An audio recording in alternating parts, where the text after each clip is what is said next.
Hey, we're live. And Yeah, we're live. What are you doing? I am I'm showing off. Your office studio's coming together again? Yeah, it is. Nice. That's It pretty survived the neat. trip back home. Oh, that's good. It's so good to see you, Dan. Now that we've actually met in person. And the city of Madison is still standing. And I can tell you, and I didn't know this until I met Dan, smells of lavender. Well, I try.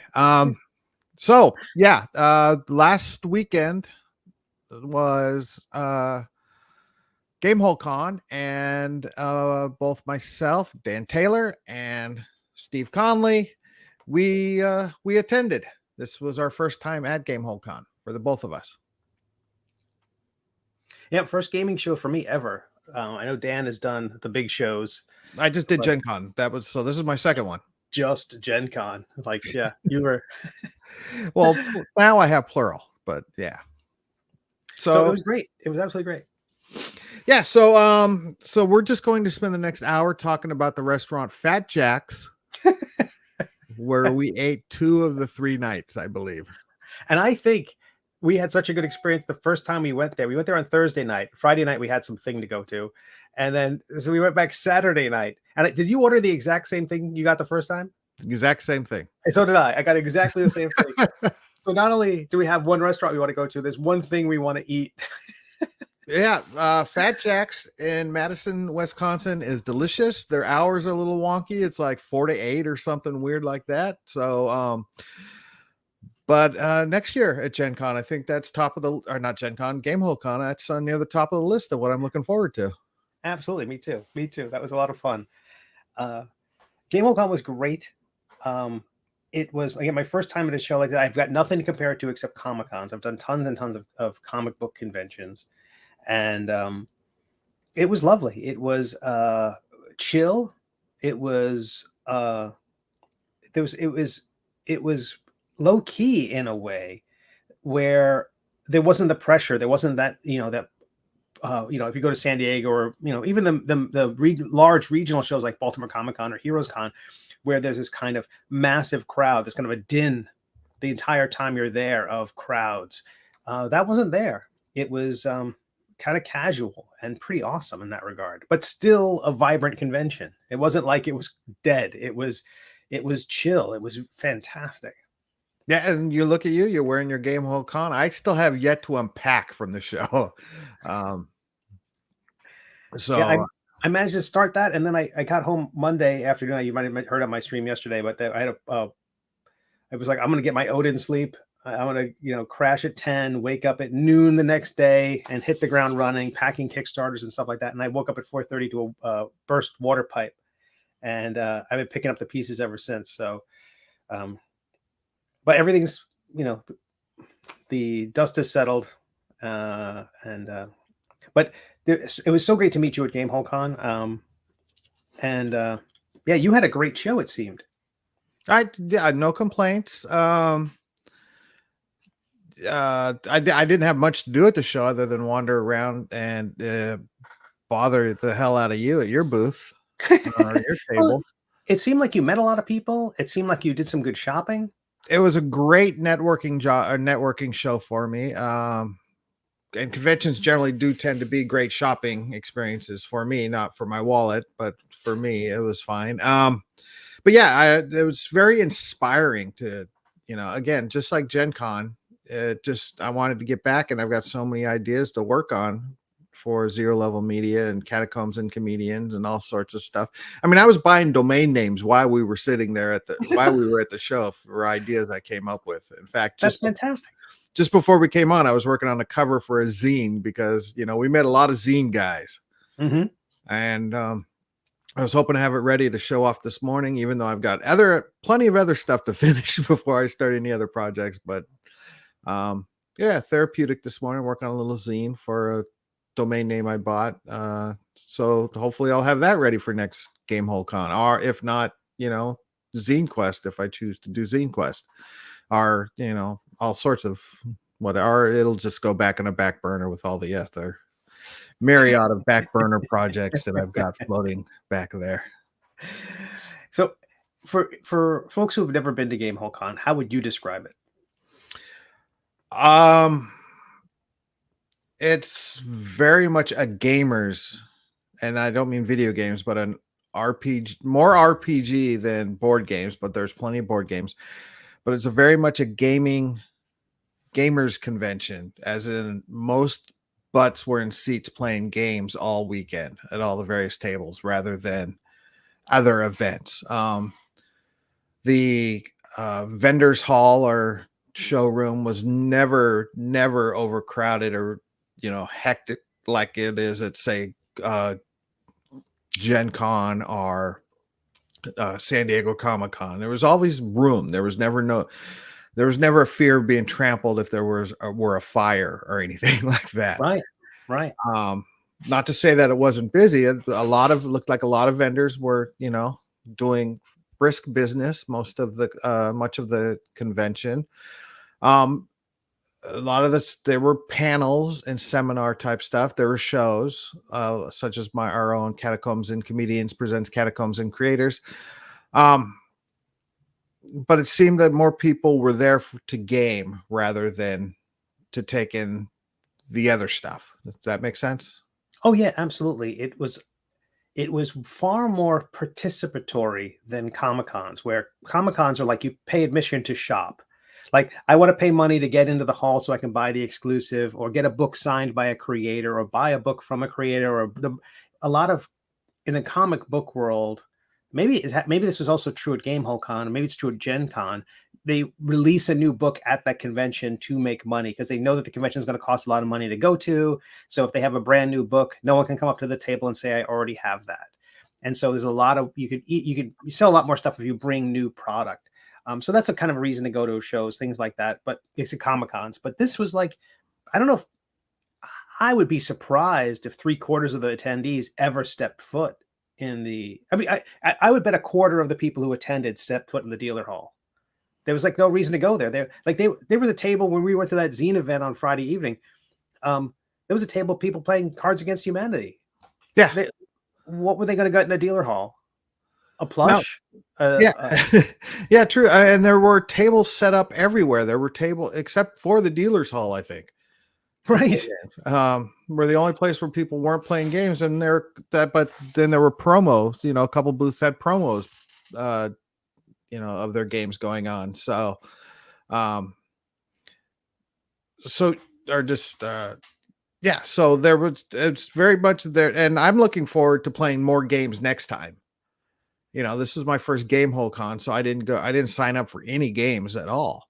I had my show Friday night, and then I sat in on a couple D&D or Traveler, seminars or panels, and that was the extent of it. I didn't catch a whole lot of other things. And I know you were at your table almost exclusively. Yeah, I was looking for things to do, and there were so many things to do. At one point, I think it was Saturday morning, maybe, or Friday morning. I was like, well, the dealer hall doesn't open until 10. My booth is already set up. It's just covered with a tablecloth. I just have 10 minutes in and I'll be all set up. Is there something I can do 8 a.m. or 9 a.m. Friday morning? And I looked on the website, and it was like, there's 152 events happening. You go to a Comic-Con, events don't start till noon. Yeah, exactly. Yeah, everyone's hungover. Yeah, and the attendees are still sorting out badges. These folks hit the ground running every day. And in terms of folks who've never been there, it's not a huge convention center. It's not the San Diego Convention Center or some of the, something like that. It was a large convention center, but it was largely broken into 4 long halls that ran perpendicular to the main causeway. In that causeway, as you enter the building, there's first the admission booth, and then there's things called demo row, where the people were set up demoing games out in the hallway. There was like a Kickstarter for Crooked Moon, the actual play thing that's at $2.5 million on Kickstarter right now. They were there shilling for their Kickstarter, and they were the actual people who played in the game, meeting fans. There was like a retro arcade thing. There was an area in that thoroughfare for painting minis, and they just had stacks and piles of paint, and just people sitting around these tables, well lit tables, painting their minis. Awesome to see. I was smiles the whole time I was there. I was just so happy to see that our people exist and they gather. I was very happy with it. There was a food, there was a concessions there, typical convention hall pricing, nosebleed prices. But then there were other things like pizza was there. There were food trucks. It won't break your bank to go there. Yeah, not at all. And no, like you said, there was never a lack of anything to do. So, but then again, you and I just spent most of our time sitting at your table. So, and you handed out a lot of catalogs, catacombs and comedians, like dice bags and merch to different people, and my neighbors in the artist area. For creators setting up and getting into the artist author area, I'm not sure if I'll ever qualify to get there again. I don't know. Fingers crossed for next year. But to my left was a crafter who produced earrings and things like that. And, again, before people think, what does that belong in a gaming thing? It's like, you should have seen the faces of the families and the kids who saw that table and their eyes lit up. They were so happy to purchase earrings and things like that. And she was a wonderful person. Ella Dick is her name. And she has, I think she's got an online presence as well. Fantastic person. She watched my table. I watched hers. And to my right, almost on the opposite end of like going from non-gaming to pure gaming, was Mark Miller, the creator of Traveler. And couldn't have been a nicer guy. It felt like he had just woke up that morning, put everything in the station wagon, drove down and put it on the table. And he just kind of casually laid back. And it's so funny is that the banner behind him really leans into Traveler's particular history of killing characters in character creation. Like, that used to be a joke about it, but he's like leaning into it now. And how many times did we hear stories of people who walk up and say, "Oh yeah, yeah, it was great. That was definitely a highlight for me. I sat next to, because I sat at your table and I was closest to Mark Miller, and I chatted with him during much of the weekend, and he bestowed so much knowledge and wisdom to me as far as, creating, role-playing games and the business and the industry and just, his game Traveler in general. And I told him a story about how when I was in 8th grade or so, some buddies of, some friends of mine were snowed in a cabin and we just played Traveler all weekend, but we never actually played the game. We just made characters all weekend. And then, after I told my story, people just kept walking up, telling basically the same story, just the names were different. Or, whether it's summer camp or a snow trip or a, vacation or, after school or something like that. So that was very, very heartwarming in a way to hear. And he was very appreciative of his audience, and he chatted with everybody, and he just gave away a bunch of stuff that he was looked like he was clearing out his, his stockpile of years of, stuff, which is, I think he put it, better to give it to fans who want it rather than have it sell for 25 cents a piece at an estate sale after he dies. He's very straightforward. And this guy sat in one of his first seminar. I think he had 3 of them. Wow. And it was great to chat with him. And then, like you said, there's a very, and then I had Matt Forbeck, and I had, other creators were there, and, if they stopped by your table, we chatted with them, we talked. I invited almost every creator of, to say, hey, let's play Catacombs and Creators at next year at Gamehole Con, or, fingers crossed, Gary Con. That's awesome.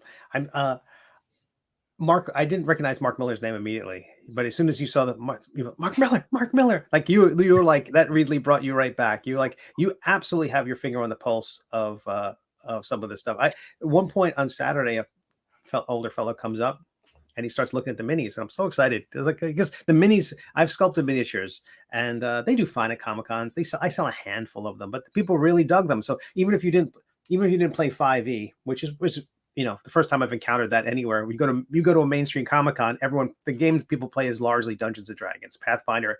You never hear the word Morkborg. But at this gaming show, it was like, well, no, I don't really play 5e. I just, you should make a Pathfinder version of this. That I heard a lot of that. But a fellow comes up looking at the minis, and I look down his badge, and it was Zeb Cook. And I'm like, like half the stuff I played as a kid had his name on it. And I think those are the names I knew. I knew Gary Gygax. I knew Zeb Cook. Yeah. And he couldn't have been nicer. Again, that was the if there was a theme of the weekend, couldn't be nicer was the theme of it. Well, except for me. Well, yeah, you leavened it. You leavened it. It kept it from being, kept me grounded. No, even you were very nice. It was a lovely weekend. Yeah, it's definitely a legend show. A lot of legends in the industry showed up at this show, and they were all very personable, and would chat, and it was a great, that was a great time. So yeah, let's just go ahead and cut to the chase. Let's talk about Friday night. Catacombs and Comedians presents Catacombs and Creators. Right. That happened. It wasn't a huge crowd for the show because, again, asses were in seats to play games. Yeah. So going into that, there'll be other, with a better knowledge of that, we'll have something else, or a better plan, I think, next year. Also, I feel like it's a new brand. People don't know what that means. So it's like, I think as it grows, my thinking with all this stuff has always been, whether it's comics or role-playing games, solid single, then swing for the fences. This was a solid double. I think at the very least, this was good. This was good. And I think word will spread. So the 4 players I had were Tommy Gofton, Matt Forbeck, Anthony Joyce Rivera, and some guy named Steve Conley, who was a last minute stand-in. Thank you, Steve. For we had a late last like a game day scratch almost. John Kovalik was going to play with us, but he had recent hip surgery, and John Kovalik did manage to make it to the show a couple times for like an hour piece. So he did summon me, and I did get to meet him face to face and chat with him and spend some time with him. So that was a definite plus as well. But at the show, it was Catacombs and Comedians. We play with creators, and we played a fun game of Flag and the Dragons Fungin, where the players or the characters had to stop him from creating a Fungin out of a dungeon.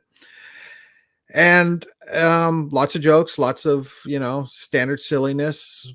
But I was extremely nervous, even though I have performed the show numerous times at comedy clubs and theaters throughout the greater southern. Any particular reason why, Chris? Chris, I said Chris. Any particular reason? I just spoiled the surprise. Any particular reason why, Dan? Well, because Chris Perkins, DM extraordinaire, head designer of Dungeons & Dragons, was gracious enough to come and watch my show, but he sat front and center. And so from where? Like right in front of you. Go ahead, roll. Like it was like. So I had to DM in front of him, and it was thrilling and exhilarating, but at the same time nerve-wracking. And but he participated because it's a part audience participation type of show. But he was there wearing a Catacombs and Comedians t-shirt, and he could let's be honest, he could have he said he'll try to make it. Not only did he try to make it, he got there early. He stayed there late to chat with folks, and he was there for the whole game. And he participated, and he's an A+ human being, and super nice guy. I could talk. I mean, I could spend the next hour just talking about my love for Chris Perkins, but I'm good with that. We'll move on.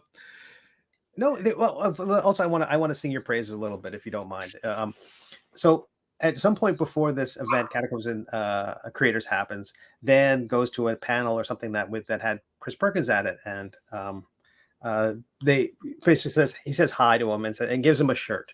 And like, it's a nice gesture. Dan had some swag to give away. Dan didn't have a table there. He was it was a meet and greet kind of networking event. At the same time, it was like yes, participation's great. Yes, setting up in an artist alley is great. Breathing that air is amazing. there's something about being in that environment which is energizing in a way that has nothing to do. You don't have to be at a table. You could just, we could, if we were sitting in the lobby for 4 days and just watching people go by, I think we would have been jazzed. Yeah. And he gives him a t-shirt. And so when you think of the lead designer of 5th edition of Dungeons and Dragons, you know, at one of these events, people are vying for his time. He has appointments scheduled months in advance. He's got his team there. There are other representatives. There's a lot of things he could be doing on a Friday night. So if he had so much as just sat in the back of the room for 10 minutes and nodded and smiled and then excused himself, like his phone goes off and he has to walk away, we would have been like, that was so nice that he came by. That was so awesome. We would have been just as thrilled. But no, he's there in the full-on t-shirt, front row, all smiles, sitting there, all excited, and stays for the entire show. And Dan has cooked up these great mechanics for engagement with the audience. And I've never been in person to watch it, but to see it there was really awesome. It's got these potion bottles on the table, which the crowd can call up, because once we've stepped on a trap or blown off one of our limbs, they can call in to give a potion bottle for us to re-energize ourselves. And he also hands away inspiration tokens, which he like poker chips. I have one here. Oh, awesome. And so at one point he just flings one at Perkins, when I can call him Perkins, at Mr. Perkins at some point, because he had said something, he'd done something inspiration worthy, and Chris grabs it. And other people that earn it from like reading lines from the thing. I don't want to give away all your trade secrets. People need to see the show in person. But it was fantastic. And the very first person to use an inspiration token was Chris Perkins. So he got the mechanic, knew what it was doing, was engaged in the game, and when it came time to use it, he jumped in. That's not passive observation. That's engagement. And you brought that out, and it was awesome. So kudos to you, Dan. I think you should be very proud of what you did, and thank you for letting me be a small part of it. No, unless I get a bigger name, you're part of it next year. So. Oh no, I get that. I'm happy to be your seat filler. I'm honored. I'm honored. But you're on the bench. Fantastic. Call me in, coach. Yeah, but no, that was worthwhile. And again, I've already, excuse me. I've already talked to Alex, who runs the show at Gamehole Con, and Tommy Gopton was nice enough to let us utilize his space for the stage and the video stuff, and you can actually see the show that Steve and I are talking about. It's on the 6 Sides of Gaming YouTube channel, or if you go to catacombsandcomedians.com, it's on there as well. So again, my thanks to our friends at 6 Sides of Gaming and Tommy Gopton for shooting the video and letting us, share it with you guys as well. So you can definitely see the show, see my nervousness in front of, You did great. And what people don't know is that Dan has a clock behind his DM screen. Never knew that. I see he just leans forward, taps it, and he kept things moving. But I don't know if anyone else could see that clock. So, okay, my first time on stage, everyone there knows each other. I'm starstruck by everybody on the stage. Chris Perkins is in the front row. I'm filling in for John Kovalik, shoes I can't fill. And immediately I'm like, and I see the clock. I'm like, since I didn't hyperventilate, I took that as a win. But you did great, and I think I love that you had like these lines and like, okay, God, on the it felt like Letterman just chucking a card behind him when he was done with it. Yeah, because I set up each adventure as a page, pretty much.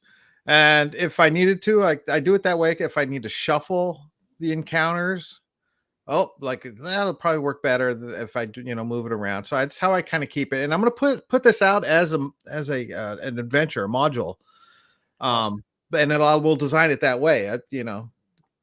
This page is this adventure, this page. So you can basically, I just want to throw this one encounter into an adventure, or you can use all, I think we had 4 encounters. I've got like 5 or 6 that I could utilize. I might add a couple more.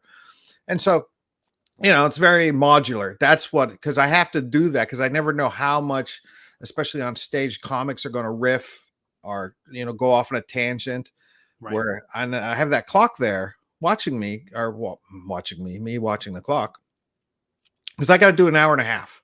I got to be very specific. And It's good at comedy shows because when I see checks drop, then I know I got to start wrapping things up. There were no checks to be dropped at this show, so the show ran very quick because everybody on the table knew how to play. Kobolds came out immediately, fireball.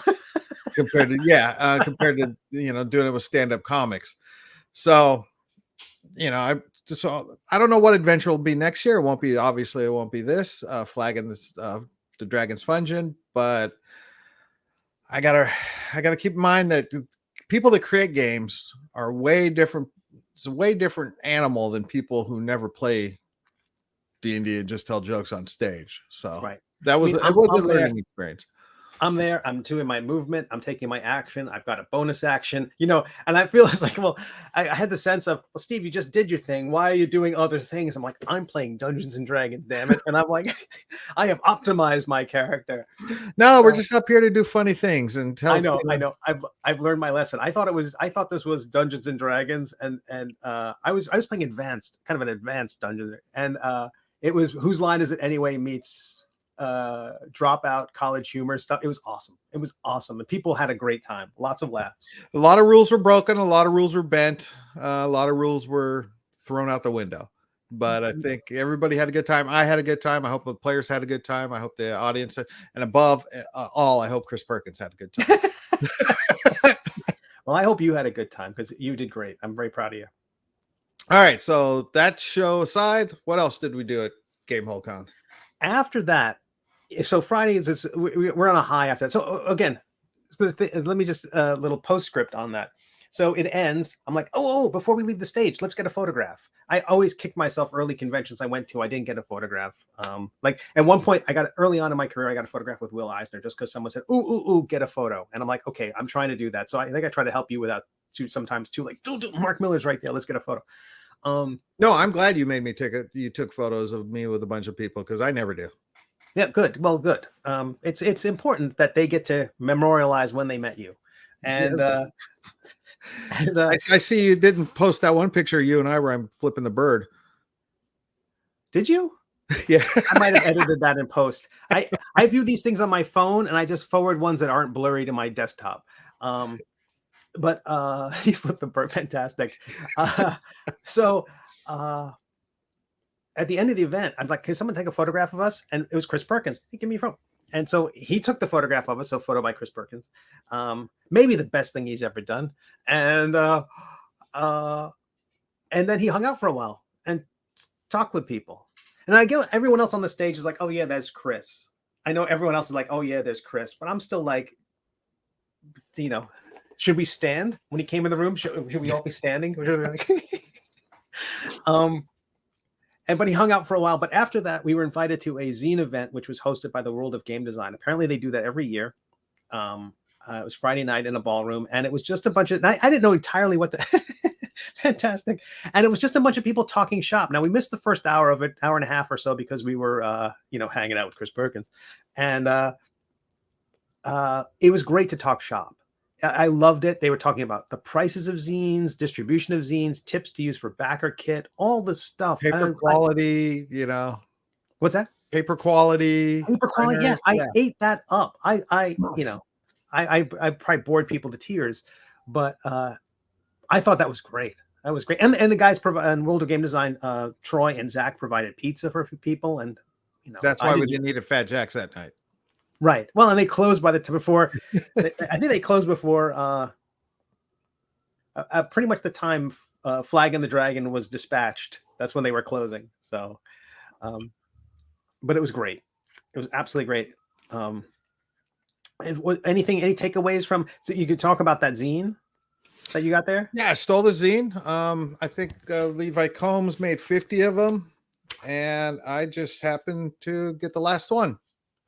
And that's awesome. But yeah, that whole hanging out at the zine talk and all that sort of stuff definitely did inspire me to work on zines and get more zines out. Whether it's, I get it out in time for Zine Quest or just to have, just so I can do a zine exchange. Just, they're fun.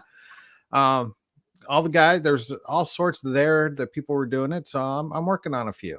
Why not? What the hell? Yeah, there was a sense in comic books, and I think this must hold true in the gaming world as well, where the when you're having a conversation with some creators or other people, and you can show them the comic that you've published. Here's the thing I've written and drawn, where suddenly that recontextualizes what they think of you. They're like, oh, this person's made a thing that I can see. They're not just talking about it. Yeah. And I think that's in the world of creativity, it's 90% talk, 10% have finished something. And to be able to hand somebody something, even if unless you're talking to Dan, then it's 99% talk. You just came back from hosting a show and you had we got to talk about the event. It was a thing. I don't think you were coming across as someone who didn't have stuff to show for it.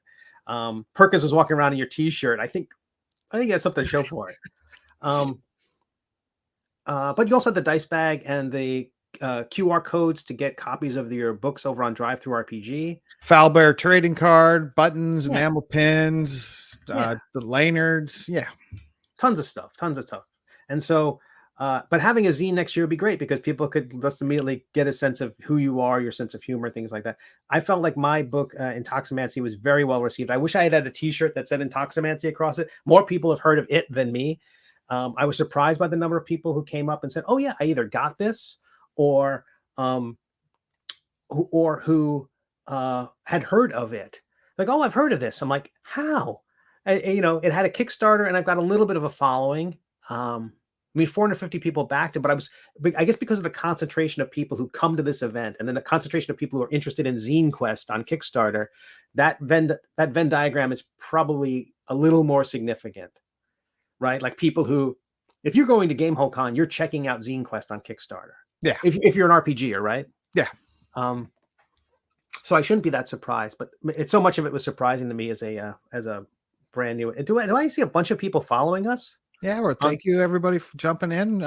Greedy Savoy, little known March, Mara, Mar H. It's hard enough for me. Valid spiff. And for blah, blah. So apologies for butchering everybody's handles, but thank you for the follow. Hopefully you'll join us next because we're changing times, right? Let's talk about our time change. Yeah, I think so. This is clearly a stronger time for us. The last 2 times we've been on Saturday, we've had a little more of an audience, and it's better for the channel. We've been doing it Sunday mornings, but now are we going to do Saturday mornings or are we going to do it evenings? I like Saturday morning works for me. Kind of starts the day with some energy. Okay. You heard it here. Time to make it to the post office. What's that? You heard it here first, folks. Saturday is a new time or the new day and time. Well, same old time. 11 o'clock Eastern, 8 o'clock Pacific. It's Saturday mornings because that way we could still drink coffee in our fancy Mazes and Muses coffee mugs. Yeah, and we're like this is like a Saturday morning cartoon. You can wake up to it, get on your PJs. Yeah, pretty much. Yeah, and for those new, we never introduced ourselves to the show. I'm Dan Taylor. I am the producer and dungeon master of Catacombs and Comedians, a live Dungeons and Dragons show performed at stand-up comedy clubs and the various theaters and now gaming conventions. I also create D&D and tabletop RPG content, and my illustrious partner in crime, Steve Conley. Who the hell are you? I the hell am Steve Conley. I write and draw the webcomic The Middle Age, which you can read at middleagecomic.com. It's about a knight who's in love with a dragon and has a magic sword which hates him. You had to hear me say that spiel a million times this weekend at Gamehole Con. I also make TTRPG content like the Emmy-nominated Intoximancy, which is a boozy wizard subclass for 5th edition Dungeons and Dragons, and Death Dealing, which is a rogue subclass for card throwing rogues. They get a lethal deck of cards which they can throw magic items which level up with them. And the next thing on deck for me is a cleric subclass for clerics who think this is all just a game. And it's at prayershandbook.com, and you can find out more. That'll launch soon. Okay, there you go. That's who we are. So I'm a machine. A very slow moving machine. And so Steve and I get together on weekend mornings and we discuss, we hype each other up is pretty much what we do to get each other through the next week of creating stuff. And we'll pat ourselves and pat each other on the back saying, you're doing a good job. Keep going. But yeah, and it's fun. And we have the occasional guest, like the aforementioned Matt Forbeck. We had Owen C. Wilson on before, right? Not Owen Wilson. Wow, Dan. We had Owen Wilson. We had Owen Casey Yeah, Stevens, yeah, and we had DC Bradshaw, right. and And we had Scriv the Bard. yes, so we have guests, and but not Owen Wilson. Um, Wow. are you watching Loki? Not yet. No. Oh, No. okay. Between the I first, dropped it. I dropped the whole AI thing with secret whatever. That bothered me a little bit, but I'll probably get it for a month when Loki's done and binge. between first and second episodes, I thought I missed an episode. I have no idea what the hell's going on, but anyway, that's just me. You had to see the second season of Boba Fett to know what's happening. So we digress. What anything else from Gamehole Con? So yeah, so the would end up I met some behind the scenes people at Gary Con, which is coming up in March, and I've started emailing, and as of yesterday, emails have been exchanged and plans are in the works to have Catacombs and Comedians presents Catacombs and Creators at Gary Con. I was just going to go there as myself and do a couple tables, DM a couple tables of Flag and the Dragons Fungin with just players who sign up for it. But now it looks like there may be a show. So Well, do you think you'll do both? Like do some games and kind of promote the no, show? I still got those 2 games. I only had 2 games planned in the morning. So no, but That's so awesome. at least I could, if I have 5 players in each game, hopefully that's at least 10 people in the audience later for the show. Apparently, Gary Con's dealer hall is very similar in size to Gamehole Con, so there's not a lot of spots available, and they sell out very quickly. So my opportunity to be part of that is already that ship has sailed, so I can't really be a vendor there. And they have their artist row is all art guests.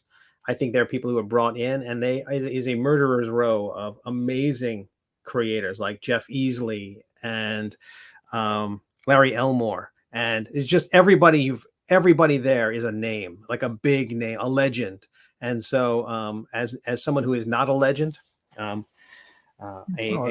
in your own mind. Not even. No. I'm a level 2. I'm a level 2, whatever the hell I am. These are level 20 characters, and maybe one day, but not yet. You're the favorite NPC. Squire.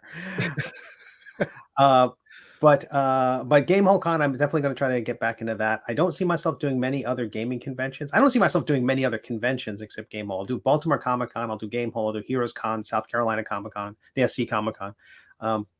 But that's or any other event that flies me out. But in terms of on my own dime, Gamehole Con is the only one I had such a great time, and it energized me. Yeah. And you have a favorite restaurant now, and I've never felt as accepted in comics as I did at Gamehole Con. I've been doing comics for 25 years, and isn't that true? Yeah. Right. And it was very much like I was part of the crowd where comic books can be cliquey. You've got the comic strip crowd, you got the indie comics crowd, you got the DC Marvel. If you're not working on the DC Marvel book, then you're not in that crowd. Whatever it is, the good girl art, there's all these little cliques, and I didn't feel that there. I felt like, the guy from Chaosium's booth was right across from me, and I spoke with their president for a little bit. And who am I? I'm a level 2 squire, as we've established, and he came up and we had a great conversation. Yeah, everybody on the professional side, as far as industry side or the biz, we're very friendly and very like open arms type of thing. Share. There weren't secrets and there weren't competition. And comics. I was in the comic industry for a long time, and a lot of it was, I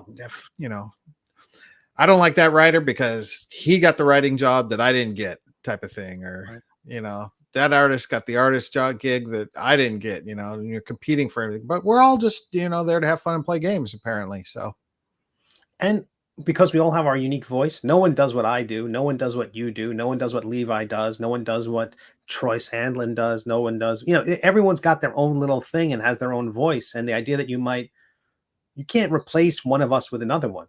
We're just our own little individual thing. So I think that reduces the that sense of competition. I've never felt that in the comic book world. I've always done my own little thing, but but I'm also been outside of it the whole time. I've always been on the periphery. But it was awesome. It was an awesome event. But I do think that it makes me excited to also look up local gaming events. Like, are there things that I can do that aren't Gen Con, aren't Origins, aren't PAX Unplugged?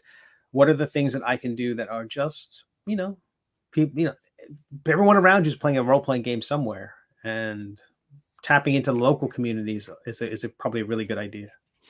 It's funny you bring up PAX Unplugged. I was laying in bed the other night waiting to fall asleep, and I'm just looking at my phone going, should I plan a trip to PAX? No, don't plan a trip to PAX Unplugged. Just settle down, Dan. Just, Is it January in Philadelphia? December In Philadelphia. Like the first week in December. I go, no, just get, settle down, get some work done rather than travel, So, yeah. Because there's no way I could get the show together. I would just be there as a fool. Meter and greeter. Well, I feel like a 4-day event, and these are all 4-day events. In the comic world, that's just San Diego. I mean, maybe New York is 4 days, but it's extremely rare for any event to be 4 days. And gaming shows are 4 days long because people just want to play their games, and they take 4 hours to play. So taking 5 days away from home, away from my desk, away from work that's a big ask. So to do that 6 times a year for various conventions, to spend a month away from home is what you're asking. That's a lot. And I'll wait till you have a subclass zine for every class, and then you can do it. Well, I still want to do 6 times a year, but the good news is that I did talk to World of Game Design. Apparently they sell other people's stuff on consignment. So if I can get my books into their hands, if people want to pick up my stuff, they can go to Gen Con or Origins or PAX and pick up a copy of my book from their table. And so the word can get out that way, kind of like being on Drive-Thru RPG. People can stumble onto it in other ways. I do think you need to check out Gen Con. If not have a table, just, come as a fan and see it, just experience it once. I think you'll get more perspective on the industry. I'd be really tempted. I know folks like we know from Twitch and online set up there, and they have really good shows. Maybe I get to that point. Not 2024, maybe 2025, assuming I live that long. Well, hanging out with me, you won't. But that does. Yeah, I got a call from my life insurance person saying, this Dan Taylor person, I would stay away from him. Your rates are going to go up, Conley. Oh, well. Yeah, so thumbs up on Gamehole Con, I think, is the... Absolutely. Takeaway from me in terms of practical takeaways, I should be charging more for my zines. I know you don't even want me calling them zines. Yeah, but I should be charging more for them. They thought $10 is just at that zine event, someone just handed it to someone who sat down at the table and said, how much should this be? And they said, I don't know, 20, 25 bucks. So, okay, clearly I'm not charging enough. Whoa. I don't think you're $25 worth. No. No, big guy. No, it's 32. It's 32 pages. Even $15 is 50 cents a page. I'm like, that's too much. Currently, I'm at still only 35 cents a page. So that's too much. But currently, $10, it's okay. $15 would make it a profitable thing for me. So I can see doing that for certain. But offering discounts at the table, things like that, is certainly the right thing to do. But yeah, you ended up going 15 a piece or both for 20, right? Yeah, and I think I could see with 3 books being like 15 a piece, or all 3 for, I don't know, whatever, however that math would work out. Not 45. Well, I think you should do 15 a piece, 2 for 25. Yeah, say $5 or something like that. Yeah, I think the way that's a good idea. That's a good idea. But I did find that the hardcovers barely moved. So in the comic book world, the hardcovers sell. But at the gaming show, I think just give me the content, right? Yeah. I think let me see the rules. I don't care about the fancy presentation. So Kickstarters like the fancy. At least Gamehole Con, maybe Gen Con would be a different animal. Maybe the people there are expecting to leave with the embossed, hardcover book. But I'm not going to stop doing them because they have to. I've already started, and they have to be on the shelf, and they have to be perfect. I hear you. Yeah. What was your big takeaway from the show? If one your big lesson. You have to make zines. Yeah. I mean, I got to do some. I got to have my name on more product somehow, some way. So that's the plan. And you for in order to sell, in order to set up, in order for validation, in terms of like you maybe you know me from these books, or to hand Chris Perkins, here's what I did. Yeah, to be D&D famous, like, is my plan. Right. I'm just wondering, like, in terms of like, because it doesn't say it doesn't say Dan Taylor presents Catacombs and Comedians, right? It's not Right. It's not Catacombs and Comedians with Dan Taylor. DM Dan presents. No, gotcha. I even plug my I plug my players on the shows, and I don't even mention myself half the time. And then when I do, I just say, and Dungeon Master Dan Taylor. I don't do. There's no illustration of me like there are illustration of characters. Got to get that. The fez, the beard, the glasses. But no, just because I like creating, and doing stuff. So like I told you, I was working on a zine. I was inspired, so I was working on a zine, cover of a new zine before we went on live this morning. And once we're finished up here, I'll go back and try to finish it up, and maybe I'll send it to you. Can you tease?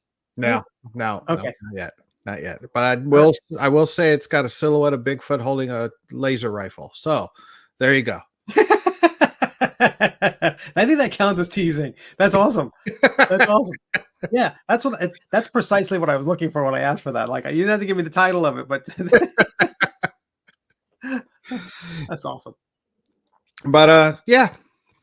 So hopefully I'll have word on Gary Con, if there'll be a Catacombs and Creator show there by next week. No rush, Gary Con people. Skip Williamson, who's I'm exchanging emails with, or Josh Pop, who we talked to at the show. Just it would be great to be a part of it, but I want so we'll see what kind of creators. I mean, I talked at the show. Like I said, I chatted with Mark Miller. I chatted with Ed Greenwood. I chatted with Chris Perkins. I chatted with Matt Forbeck. I chatted with all sorts of luminaries, and the D&D and you were there.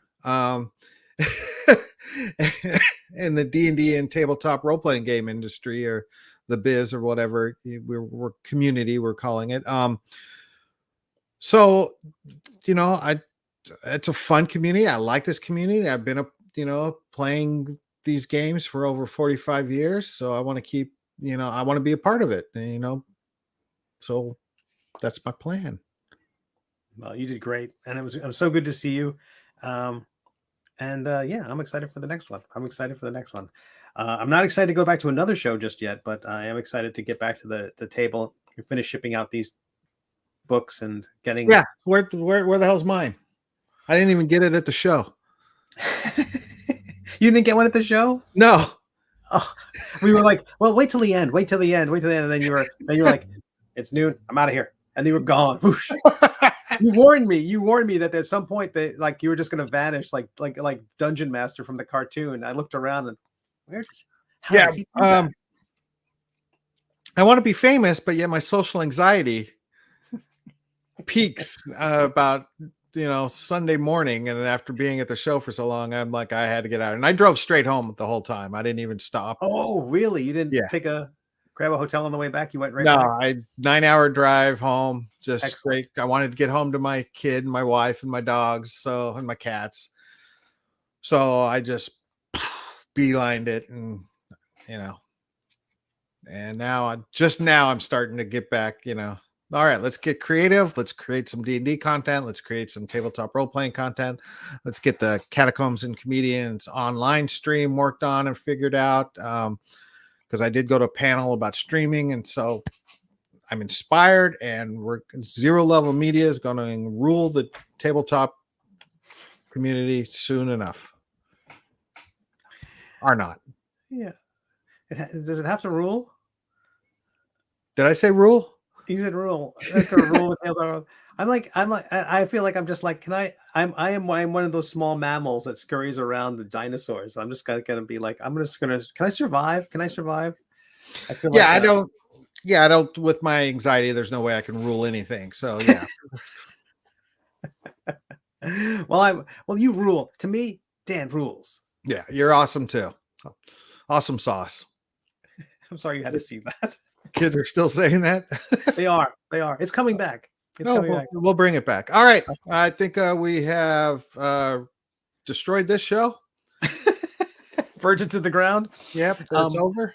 Well, this was great. We'll do it again Saturday. We'll do it again Saturday. Saturday's our new time. That way I don't need to rush to get ready for Titans football. Right. That's a big deal. Although next Saturday I've got a convention. I'm at the Twin Cities Con. They're bringing me out. If for some reason that changes, it's possible this flood has messed things up. I don't know how it's going to go yet. I don't know if you can hear the fans going. Trying to dry out the floor. So Twin Cities, you're flying up to St. Paul. Yes. Wow.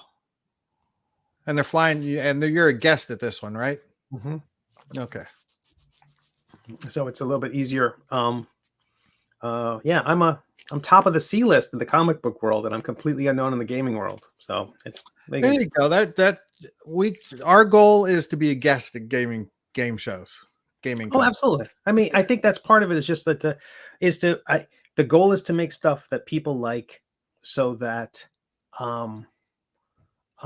people will be interested in the next thing we do. I mean, that's always been that's my thing. Is like, if I can make something people like and deliver a product that they like and laugh at and have fun with, then the next thing I do, maybe they'll be interested in that, and hopefully I can build that up and just keep hitting singles and be not fall on my face. And the next one I'm doing is very complicated. This Prayer's Handbook is complex, and I'm having a blast doing it. So fingers crossed. Always. And then hopefully we both have something for Zine Quest next in February. All righty. Thank you, sir. And I will chat with you next week. I always chat with you in the middle of the week, but I will save all the good stuff for our chat next Saturday morning. You're awesome. All right.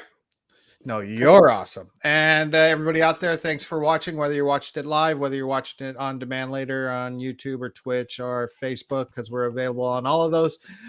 May you all make your saving throws, and we love you. Peace.